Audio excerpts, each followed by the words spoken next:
everybody. It is Monday, August the 20th. It's a little bit after 7 o'clock, and I just pulled into the parking lot at work. It is sprinkling a little bit. There's a little bit of rain activity. We had some really heavy storms last night after I uploaded my vlog from yesterday. When I went out to put the chickens up, and these kind of sprung up really from nowhere. They weren't expected, and these storms blew up, and there was a lot of very violent lightning to the north, and we were just sort of in the very outer edges of it at my house. It wasn't even raining in town, but there were some very violent storms, and there was actually several tornado warnings called on those storms. I don't know if one actually touched down or not, but there was radar indicated rotation in the storm. And so they went ahead and called a tornado warning on it a couple of times, and there was some hail. I know a couple of people that live along the path of the storms, and I sent them messages, but I haven't heard anything back from them. Anyway, hopefully they were all okay. It's spring, like I said, it's sprinkling here a little bit from some little lagging convective storms, I think, from that line. Let's see, this morning, I've got the community partner service learning breakfast. I've got my service learning shirt on this morning. I'm going to walk over to that a little bit before 9 o'clock. I'm going to try to get my big revamped class syllabus finished up. I'm almost done with it. And I'm also going to get my lab stuff together. I like to give our lab supervisor, Alan, all my lab schedule for the semester plus everything that I want right at the beginning. It makes his life a lot easier because he is our only lab person for all of our physics faculty, and we run a lot of labs, and he's the one that has to set the labs up and function test everything. My former student Jacob actually helped him do that stuff, and now that Jacob has graduated, Alan doesn't really have a good right-hand person, so to speak. So he's having to do it all. So I try to make Alan's life easy. You know, my philosophy is you need to really be kind to your support staff. Your administrative assistant, Miss Nancy, your IT person, John, and then your lab person, Mr. Allen. Because their job is probably the hardest of all of ours, and it's the most thankless. Nobody ever comes to them when things are going good, right? And everybody's always coming to them with a problem or something, and a lot of time they catch the blame for things that go wrong when it's really not their fault. They're just the messenger a lot of times. So I really try to be kind to them because I know that their job is probably the most challenging because they have to keep all of the faculty happy. John is the IT person for the entire the College of Natural Science and Math, and I'm just going to say, faculty can be whiny little babies about things sometimes. And I say this as a faculty member. We like things our way. We like to do things, on the fly. And sometimes we get mad when things don't work the way we want them to. And I don't mean that it's because they don't work. It's because we don't get our way. And so he has to field a lot of our temper tantrums. Alan ends up doing work for a lot of other departments too because he is very good at his job. And Miss Nancy also too does, she's very, very hands-on with the students and everything. They are critical to the functioning of our department, and it really, in the past there have been times when people have been disrespectful to them, and you want to see me fly all over somebody. You let me catch them being disrespectful to any of those three people, and I will fly all over them. Because they keep us going. I mean, those are the people you need to be kind to. Those are the people that you need to be good to because they can make your life very, very easy if you will just be kind to them and be polite and helpful and not hateful toward them. I think that that's something that very often gets overlooked. Faculty members, and I say this also as a PhD holding faculty member, faculty can be kind of arrogant sometimes. They kind of look down their nose at the support staff, I think. Not anybody in our department necessarily, just I have seen in the past, and I have seen other faculty members on this campus. kind of rude to their support people. You can't do that, people. You got those. They're the ones that keep your ship afloat. You know, and I think if you remember that, your life is pretty easy. But anyway, so that's my little ramble for this morning. I'm gonna head into my office and get some stuff done, and then walk over to the community partner breakfast. It's across campus, so I'll get a little Pokemon Go in and get my walking in and some of my steps in this morning. And then we'll see what else we can get up to. Well, if a cluttered desk is the sign of a great mind, then I'm brilliant. Haha. Actually, what I'm doing is I'm laying out all my papers for one of my classes to see how many copies I need to make, because I like to try to reuse papers whenever possible so that I don't kill too many trees. So like, for example, I use this handout every semester. So I've got 12 students this semester. I've already got 5 copies, so I don't have to make that many more copies.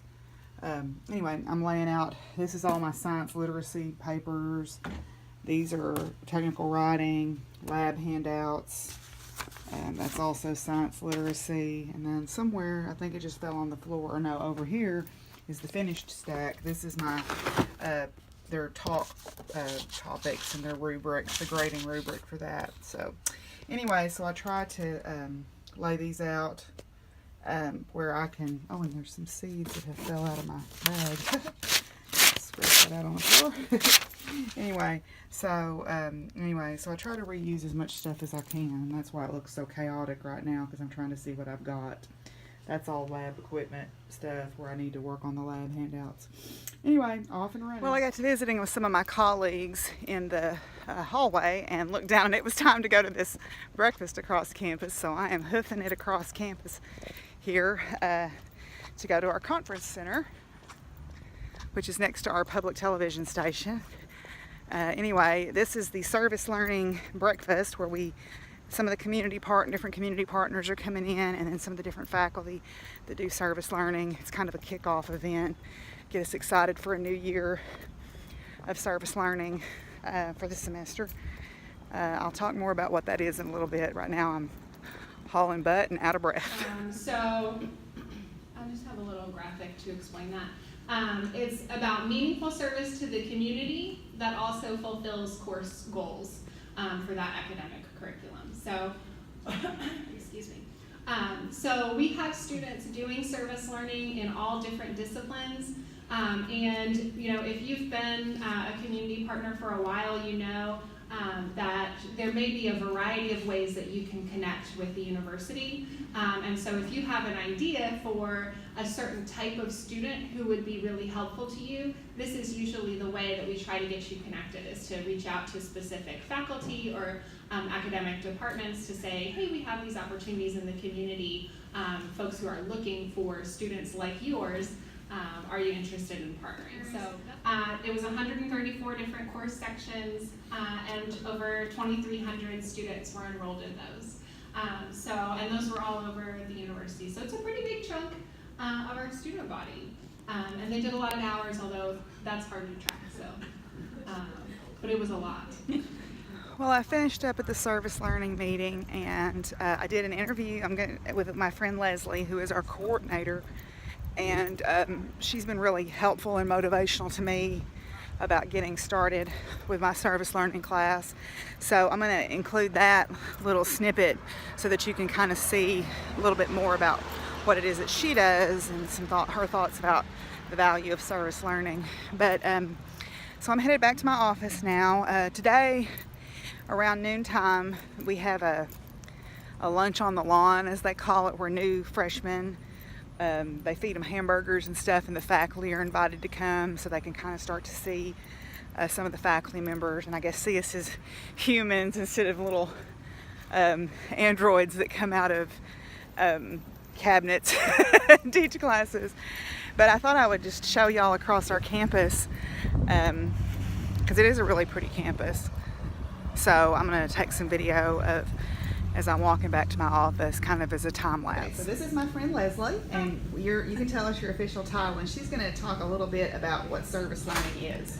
Yeah, so I'm the Director of Service Learning here at UCA, and I work with faculty to help them brainstorm ways to incorporate service project as part of their course, and then to get connected with community partners if they don't already have those connections themselves.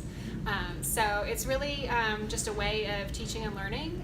It's a strategy that faculty members can use to teach their class, to provide kind of a hands-on type of learning, but that itself provides a meaningful service to the community. Okay. So what got you interested specifically in service learning? Do you remember? Oh, well, I've always been a volunteer, and volunteerism has always been an important part of my life. So, like when I was in high school, I volunteered at the local rehabilitation hospital. That's kind of my part-time job. And then just from there, have always been involved in volunteer activities. And in graduate school, I was actually able to be a graduate assistant for a service learning partnership between the University of Georgia, where I was at, and a number of universities in Tunisia. With a Tunisian faculty member. So she had these higher education partnerships for civics education.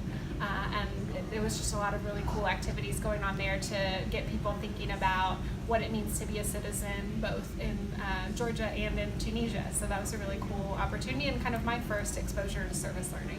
Okay. What is one of the coolest memories or experiences you had during your time working with service learning, and then what is something like, if you could shoot the moon, that you would like to see happen with service learning here at UCA? Yeah, that's a good question.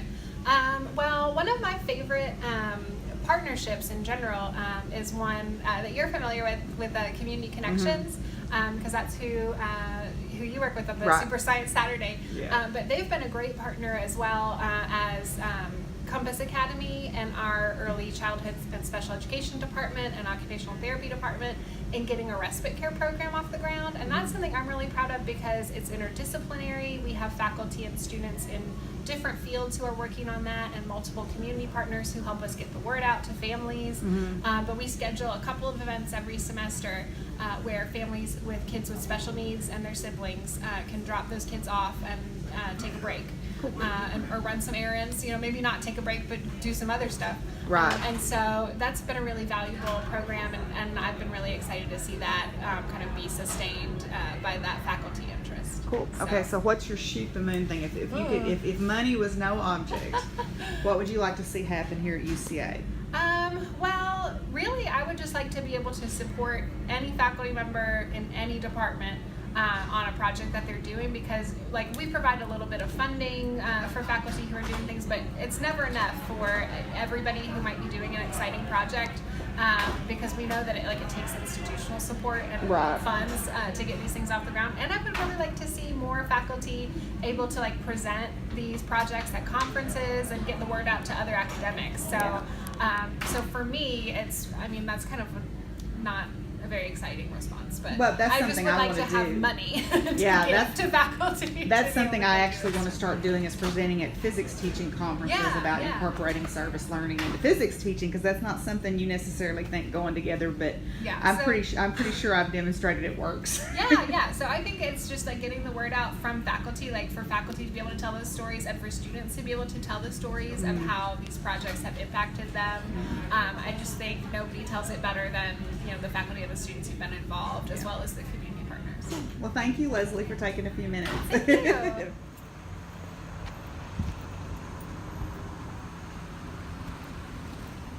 guess it's bunny rabbits. That's cute. It's over by our art building.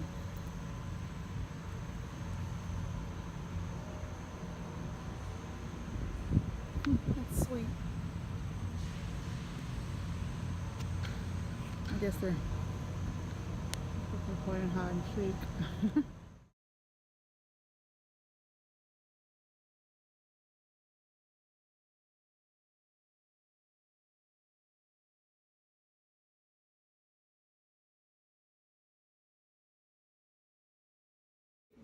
Okay, we're all going over in a big herd of physicists to get free hamburgers. Dr. Maida's trying to stay out of the video, but I got him anyway. Okay. Dr. Manon, Dr. Walker, Miss Dana, and Miss Nancy, we're all going to get some free hamburgers. We're going to the cafeteria, is that right? Yes. Okay. Okay, so we're going to go get some free burgers. This is the purple bear that everybody rubs for luck on their finals. They call him Buddha Bear. He's kind of wore out where everybody's rubbed on him to do good on their grades.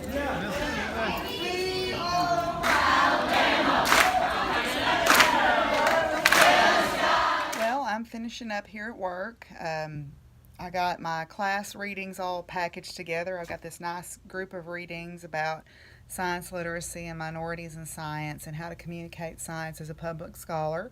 Got a really nice set of readings. I got my syllabus ready for that class. I've got about half the online homework deployed. I'm going to have to go through and edit my labs and edit my quizzes. But I've got all day tomorrow to work on that too. So I feel good about how much I got done today. And so now I'm just going to pack up and head to the feed store. So got a lot done here at work today, so that was good. And I wanted to say thank you to everybody who said sweet words about Mr. Spots. And to Celeste, I'm sorry about your sweet alpaca cubby. That, you know, it's hard. It's very hard to lose them, I know. So I am... my heart goes out to you too, because I know that's a hard thing to face. Yeah, so I'm gonna head home and do what I do at the house. So, and I'm gonna try to record a regular podcast episode tonight too. Okay, well, I'm home and I've changed clothes into some farm clothes, work clothes, instead of regular work clothes. Got some feed I need to unload, and I'm gonna feed and water. And then I'm going to try to record an episode of my podcast. Gusty's telling me that she's ready to eat. In case y'all are wondering what that pile of junk is there, that's tin off of an old barn that my dad built, and it fell down, and I want to use it on my kitchen walls eventually. So I scrapped it off there, and I've piled it up here, and now I've just got to get it on my walls. But anyway, I'm going to unload my feed here and feed everybody, and then I'm going to record an episode of my podcast. So I'll check back in with y'all in a little bit. You're rotten as can be, you know it. Yes, you are. Fizzy's a rotten kitty. Rotten, rotten, rotten. But I love you. But I love you. Well, I got done recording for my podcast, but I want to walk up here before it gets completely dark. We had a lot of lightning last night, and I haven't been able to call up the donkeys. So sometimes they get up here and they just kind of ignore me, but it scares me when I can't call them up after we've had a lightning storm. So got my boots on, and I'm going to walk up here in the pasture and see if I can't find them. I've got lots of help.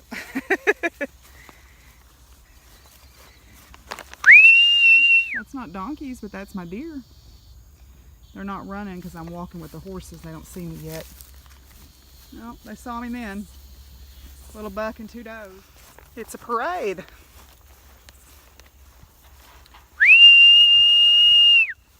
You going too, Pumpkin? Well, we're getting our steps in, aren't we, Trixie?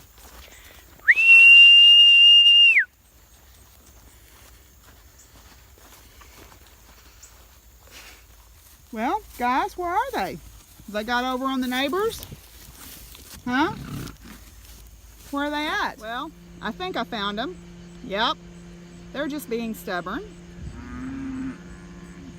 And as you can hear from behind me, the cows think I'm calling them up. Come on, girls. Come get a cookie. Come on, girls. Come on, girls. I'm sorry, I'm not calling y'all. Hi, girls. Y'all just being bullheaded? Yes. Here you go. Here's some cookies. Yes. Well, don't eat my phone. Yeah, there you are. You just being bullheaded, huh? You didn't want to come when you heard me calling? Yeah. Over here where the tender grass is where I mowed, huh? And now the poor cows think I'm calling them. Okay, I'm gonna give you some cookies. Rotten things. Yeah, had me worried to death about you. Here you come, like nothing's wrong. You can blame these three for me calling you up. At least the moon's pretty tonight, huh? Yeah. Okay, I'm glad to see you. Y'all need to come into the house tomorrow and I'll feed you properly. Yeah. Alright, good night. Well, mystery solved. They were just way over in the far corner where I had mowed that pasture stuff where the grass is tender, I guess. So, glad they're, you know, you just worry when there's been lightning if you have a history with lightning like I do.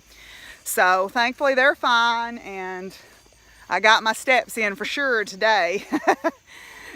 Poor cows that I was calling them up. So, anyway, I'm going to go over here and shut up the chicken pen for the night. You know, I try to check on everybody every day. You know, you want to make sure that everybody's okay and got what they need. You know, some days when I have late days at work, I may not always clap my eyes on my cows or stuff, but when you see something in a pattern, you know, like the donkeys usually come in every day to eat, and then you don't see them one day, you get a little worried, especially when there's been lightning the night before. You know, given my history of bad luck with lightning, you don't want to repeat the past if you can help it. Charlie agrees with me. But anyway, so I guess I'm going to end this vlog for today here. It's kind of been all over the place with me going back to work and stuff, but it's good. I'm feeling good now that I'm back on campus. You know, it's I always tell myself I don't ever want to do damage in the classroom. So if I can't enjoy the subject and I can't feel like I've got my students' best interest at heart, then I don't want to be doing it anymore. And luckily, you know, I've been able to every year, even if I've had a rough time, come back and go, yeah, this is what I love to do, and I love to help people and share my love of science with people. So I hope that comes across in the classroom. And I got some ideas for some new service learning things I'm going to maybe try to implement in the spring at the Senior Citizens Center. So we'll see how that works out. But anyway, so yeah, it's been a good day. I saw Jacob at school. He came by school. He's actually going to come tomorrow and build rabbit carriers for me. So anyway, so I guess I'm going to end this here. So until I talk to y'all tomorrow, y'all be good to each other and take care of each other, and peace out, y'all. Bye.